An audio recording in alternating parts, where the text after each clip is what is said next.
Halo Sobat Dipa, pada diskusi kali ini kita akan membahas tema berkaitan dengan mengapa kebanyakan bapak-bapak jarang ke psikolog. Kebanyakan kan perempuan ya, ibu-ibu perempuan gitu.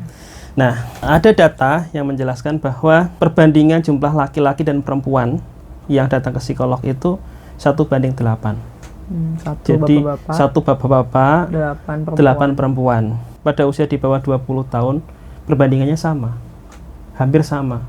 Sekitar 50-50 antara laki-laki dan perempuan. Tetapi pada usia-usia lebih dari itu, perbandingannya cukup signifikan. 1:8.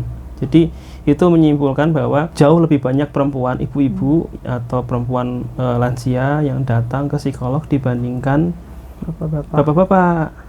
Begitu. Tapi memang kenapa tema ini terpikirkan oleh saya itu juga karena di satu pekan terakhir inilah kebetulan dari berapa hari ya saya praktek itu ada 4 bapak-bapak yang datang sebagai klien, dan itu menurut saya seperti apa namanya? Prestasi. Anomali. Iya. Dari sekian biasa. tahun kamu praktek, ternyata ada berturut-turut tanpa diminta oleh istrinya, karena biasanya itu datang karena diminta oleh seseorang untuk datang kalau laki-laki itu. Tapi 4 orang yang datang ke saya ini kemarin datang dengan inisiatif sendiri. Jadi saya merasa ini suatu keadaan yang tidak biasa begitu. Jadi yang sudah-sudah itu, kalaupun bapak-bapak datang ke psikolog itu bukan pertemuan pertama. Iya. Biasanya itu pertemuan sekian setelah karena dipanggil. Setelah istrinya atau setelah anaknya, kemudian baru dipanggil. Atau kalaupun dia datang tidak sendirian posisinya. Iya, langsung bawa pasangan. Langsung bawa pasangan. Nah, ini anomali nih. Kenapa begitu? Datang sendiri. Dan memang sebetulnya masalah yang dibawa tuh masalah berpasangan, Pak. Tapi saat ditanya datang karena apa gitu ya, karena memang ingin mengubah sesuatu dalam dirinya. Yang paling saya ingat itu yang terakhir dia meresahkan karena dirinya mulai melakukan kekerasan kayak banting barang, terus nendang istri itu. Memang itu sebuah hal yang saya udah wanti-wanti gitu di awal pertemuan, Bapak kalau begitu istri Bapak punya bukti kuat, itu bisa dibawa ke kepolisian lalu masuk ke ranah pidana, Bapak bahaya gitu. Ya memang bapaknya memahami, makanya dia ingin menghentikan perilaku itu. Terus satu lagi, ngomong dengan bapak-bapak yang datang dengan inisiatif sendiri itu cepet banget karena saya merasanya tuh logikanya gampang masuk. Setelah saya dan bapak itu logikanya klik, setelah itu dikasih tahu langkahnya, lalu bapak itu oh ya udah selesai gitu. Berbeda dengan mas-mas yang kemudian misalnya pernah beberapa datang itu dengan kasus kecanduan pornografi kayak gitu, atau mas-mas dengan isu kayak misalnya homoseksual, itu agak lama Pak. Ngobrolnya itu agak muter-muter. Tapi kalau bapak-bapak yang kemarin itu di usia bapak-bapak ya, logikanya udah masuk, dia tanya ke saya langkahnya A, B, C, D, E, sudah ketemu, dia masuk lagi logikanya, sudah selesai. Pertemuannya nggak sampai 1 jam. Tapi juga isu yang diangkat juga beda sih. Bapak-bapak, kemudian mas-mas, kemudian ibu-ibu, remaja. Itu isu yang diangkat beda. Itu juga berpengaruh dengan berat tidaknya masalah yang akan dibawa sih. Betul, dan kayaknya juga ada kesiapan belajarnya juga sih Pak, saya ngerasanya itu. Kalau ibu-ibu tuh kayaknya belum tentu kesiapan belajar, kayak lebih butuh untuk didengarkan gitu. Kalau bapak-bapak 4 ini ya, minimal yang 4 ini tuh kayak ada kesiapan belajarnya. Tapi giliran sudah masuk ke psikolog, ke ruangan psikolog, dia memang beneran siap. Karena dia bilangnya gini Pak, saya juga mempersiapkan diri untuk datang ke psikolog, dia bilang gitu. Jadi kan bukan asal datang aja ya bapak ini ya. Berarti kan kalau dengan kondisi seperti itu ada stigma dong. Stigma bahwa ke psikolog itu kesannya menyi-menyi atau perasaan emosi maskulinitas yang dibawa kali ya. Isu gender itu akan berpengaruh, apalagi di budaya patriarki timur begitu ya. Datang ke psikolog, dan ada data bahwa psikolog perempuan itu jauh lebih banyak daripada psikolog laki-laki untuk hal-hal berkaitan dengan konseling.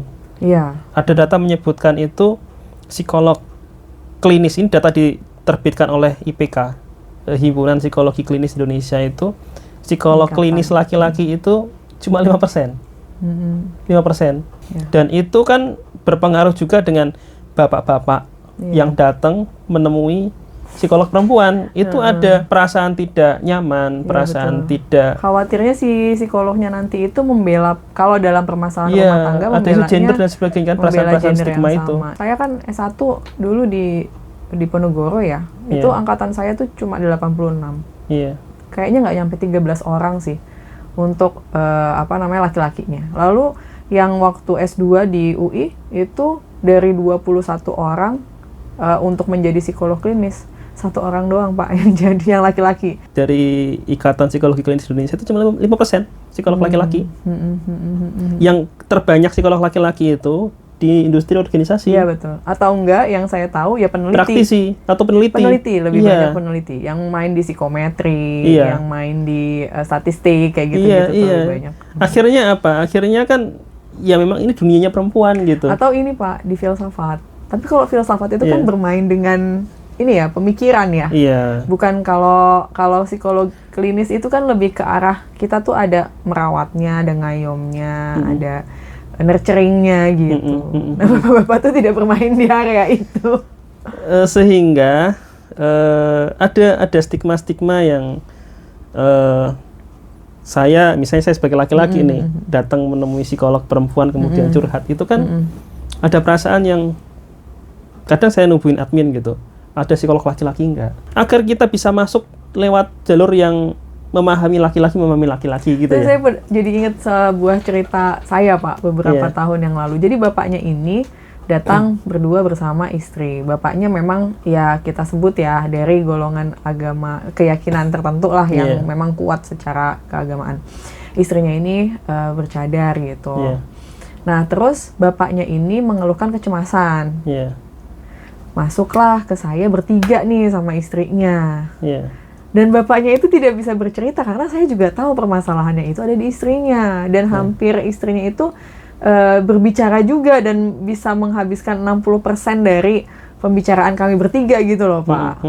Terus akhirnya kan saya minta istrinya untuk keluar, bapaknya terbentur masalah nilai kan ya. Terus saya bilang, Bapak mungkin kayaknya butuh dibantu sama psikolog laki-laki nih. Tapi saya nggak punya rekanan yang memang psikolog klinis yang mau pegang masalah pernikahan dan dia laki-laki gitu, itu memang jarang sekali. Jarang, iya. Tapi 5% di Indonesia. Bagi laki-laki yang belum pernah ke psikolog, kemudian dia isunya rumah tangga, isunya tentang seksual itu sangat keblok gitu. Terlebih mungkin ya di luar sana itu copingnya bapak-bapak itu banyak. Iya sih. Mancing lah, yang ngerokok, nongkrong, ngelamun di luar, baca koran dan sebagainya ya. Dan itu kan lebih ke arah emosional coping, pendekatan menyelesaikan masalah secara emosional, tetapi terkadang nggak menyelesaikan masalah kan ya. Iya, jadi kalau misalnya saya lihat kemarin itu, pada akhirnya memang si bapak ini 4 klien saya yang berturut-turut itu sebelum datang ke saya memang dia mempersiapkan diri, termasuk kayak menyusun pertanyaan. Kemudian dia mengelola emosi juga gitu ya, karena dia juga khawatir dirinya disalahkan atas permasalahan itu, karena kebetulan kan permasalahannya pasangan ya, meskipun dengan isu atau tema yang berbeda-beda. Cuma yang saya salut adalah kesiapannya itu, jadi kognitifnya itu juga cepet banget gitu loh Pak berproses itu. Entah karena mungkin bapaknya juga pinter, bisa juga ya, kebetulan saya dapat klien yang 4 terus pinter-pinter gitu. Tapi cepet sekali ketika mereka readiness buat belajar gitu. Beda dengan ibu-ibu. Kalau ibu-ibu tuh bisa bulet ya. Muter-muter, diulang lagi gitu. Tapi di akhir ada salah satu bapak tuh yang mengungkapkan gini, oh ke psikolog tuh gini ya. Saya jadi ini ya, bisa punya teman bicara, karena biasanya saya ini yang ngobrol ke teman, saya juga maksudnya mungkin ke teman tapi temannya ngasih yang kurang solutif gitu. Dipikirkan sendiri, hanya menjadi rungsing sendiri gitu loh, overthinking sendiri gitu. Dia kayak baru dapat insight bahwa kalau ngobrol dengan orang yang tepat itu bisa mempercepat proses belajarnya gitu dan pengambilan keputusannya. Pada akhirnya yang menyebabkan kenapa bapak-bapak itu jarang ke psikolog pertama itu karena stigma.